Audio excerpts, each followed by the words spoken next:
Hello, আসসালামু আলাইকুম। কী অবস্থা সবার? তো আজকে আমি আপনাদের সাথে শেয়ার করব বাসায় কিভাবে বাটার দিয়ে খুব সহজে পাউন্ড কেক তৈরি করে নিতে পারেন। আর এই কেকটা খেতে অনেক বেশি মজা হয়। তো এখানে আমি প্রথমে ১ কাপ পরিমাণ ময়দা নিয়েছি, তারপর ১ টেবিল চামচ পরিমাণ গরুর দুধ, ২ চা চামচ পরিমাণ কর্নফ্লাওয়ার, ১ চা চামচ পরিমাণ বেকিং পাউডার। সব কিছু একসাথে নিয়ে একটু লবণও দিয়েছিলাম। একসাথে নিয়ে খুব ভালোভাবে চেলে নেব।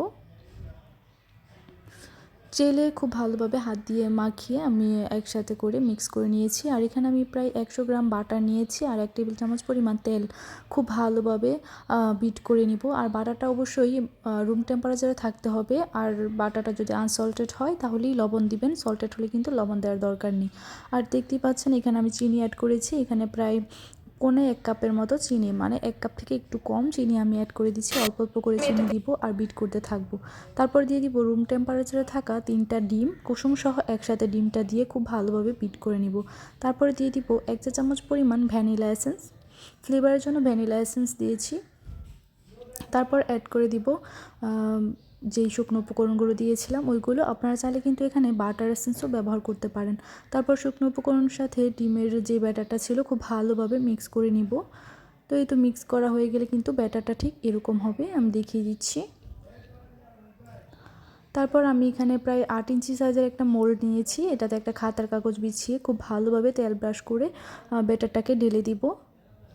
তারপর ব্যাটারটাকে কয়েকবার ট্যাপ করে নিব। এখন আমি এটাকে বেক করব প্রায় ১৬০ ডিগ্রি সেলসিয়াসে মাঝের তাকে রেখে বেক করব প্রায় ৩০ থেকে ৩৫ মিনিট সময়ের জন্য। খুব ভালোভাবে কেকটাকে বেক করে নিব।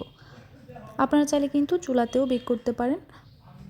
ঠিক ৩৫ মিনিট পর চুলা থেকে কেকটাকে নামিয়ে খুব ভালোভাবে ঠান্ডা করে নেব। ঠান্ডা করে মোল্ড আউট করে নিতে হবে।